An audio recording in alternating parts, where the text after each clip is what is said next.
Et Dieu soit loué pour le ministère de Frère Franck. Parce que par lui, nous sommes en train d'entendre le message pur que Dieu a envoyé à notre temps par Frère Branham.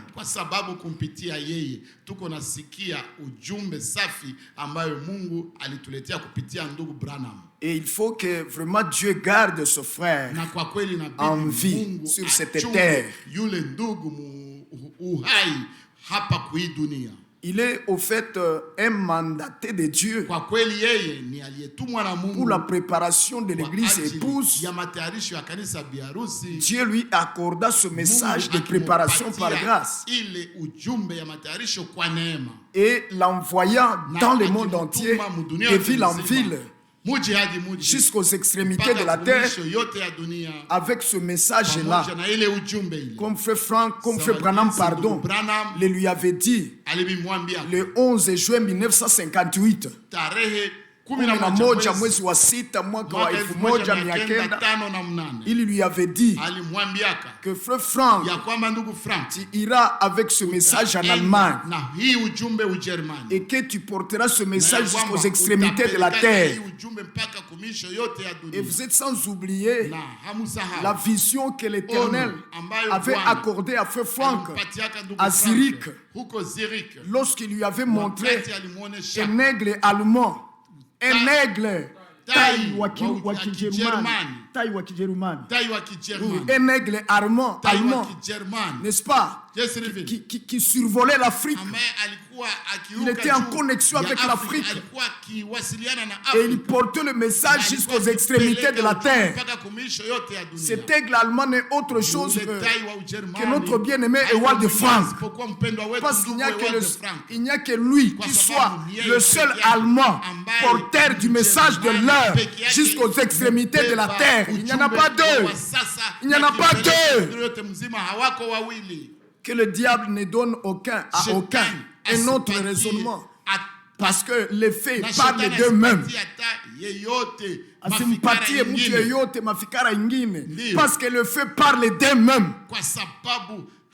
Mambo ya livyo ça parle d'eux-mêmes. Mambo gisi iko inasema ndio. Haleluya. Parce qu'il n'y a pas un autre Allemand qui a le message de l'heure et qui porte ce message jusqu'aux extrémités de la terre, ça n'existe pas. Et il n'y a aucun à qui le Seigneur a parlé de sa voix audible d'apporter la parole jusqu'aux extrémités de la terre. Il n'y a aucun dans la vie duquel est accompli Amos 8:11, à qui tu avais cité cet état de famine qui devait arriver dans le monde entier et les gens mouraient de faim. Et mes frères, et le Seigneur lui a dit qu'il va se tenir devant le peuple pour distribuer la nourriture. Alléluia. Et il n'y a aucun à qui le Seigneur a cité l'écriture de Matthieu 24, 45 jusqu'à 47 pour distribuer la nourriture. Il n'y a aucun sur la terre. Tous ceux qui osent dire qu'ils ont un mandat divin, ce sont des fossoyeurs. Parce que Dieu ne peut pas utiliser deux personnes en même temps. C'est impossible. Il prend l'un, il introduit l'autre. Alléluia. Et nous voyons comment, bien-aimés frères, ce ministère doit aller jusqu'au retour du Seigneur. C'est clair dans les Écritures. Parce qu'au verset 46 de Matthieu 24, il est clairement écrit que heureux ce serviteur, que son maître à son retour. Là, nous n'avons pas besoin d'exhorter sur ça. Non, je vais dire ergoter. Ou à discuter sur ça. Vous n'avez pas besoin de discuter, frère. Ce n'est pas le temps de discussion. Si quelqu'un ne le voit pas comme ça, ne discutez pas avec lui. Vous dites ce qui est écrit, c'est tout. Et croyez comme c'est écrit, c'est tout. Si quelqu'un veut discuter, laissez-le. Ne perdez pas le temps aux discussions. Ce n'est pas le temps de discuter. C'est le temps d'écouter ce que Dieu veut dire et d'y croire. et de mettre cela en pratique. Si par incrédulité, par doute, quelqu'un commence à ergoter, ou alors à dire, mes frères, et s'il meurt, oubliez celui-là, oubliez-les, ne perdez pas même une seconde de discussion. Dites-lui, frère, je crois comme c'est écrit, c'est tout. Oui, certainement, et vous avancez. Ce n'est pas votre parole pour que vous en craigniez. Oui, Ogopé. Ce n'est pas ta parole, non? C'est la parole sortie de la bouche du Seigneur lui-même. Alors nous la croyons et nous suivons comme ça. C'est tout. Qui veut discuter, oubliez-les. En tout cas, ne perdez pas de temps sur les discussions des mots. Ne perdez pas le temps sur les discussions de mots, discussions sur les mots. Nous sommes au temps de la foi, au temps de l'obéissance, au temps de soumission, au temps où même par nos pensées, nous devons aimer le Seigneur. Et aimer le Seigneur, c'est aimer sa parole.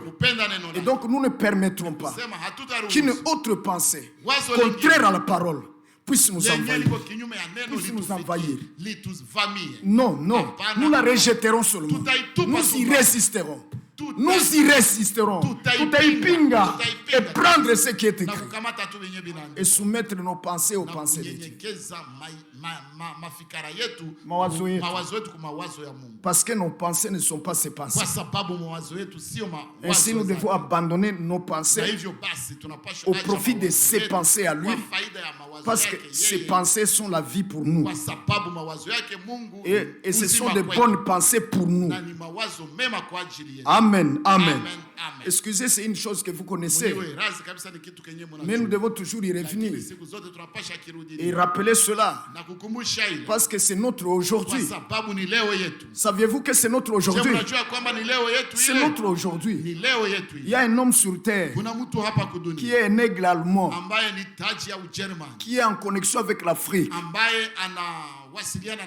Écoutez, il n'y a pas un autre continent où son ministère est bien reçu. Son ministère est bien reçu et bien cru. Il n'y en a pas un autre continent. Il n'y en a pas, frère. Il n'y en a pas. Sinon l'Afrique. Dieu accomplit ça, c'est qu'il a montré à frère Branham. Et ici, il ne s'agit pas de prêcher un homme. Non. Il s'agit de prêcher ce que Dieu a dit devoir faire à notre temps et ce qu'il est en train de faire. Il s'agit de ce que Dieu a dit devoir faire à notre temps. Et c'est ce qu'il fait. Notre aujourd'hui. Ce que Dieu fait pour nous aujourd'hui. Accomplissant sa parole. Alléluia. C'est notre aujourd'hui. Celui qui refuse cela, c'est un blasphémateur. C'est un blasphémateur.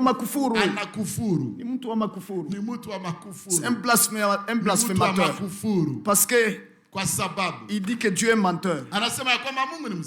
Il ne croit même pas le témoignage de Dieu. Amen. Oui, frère. C'est comme ça. C'est notre aujourd'hui.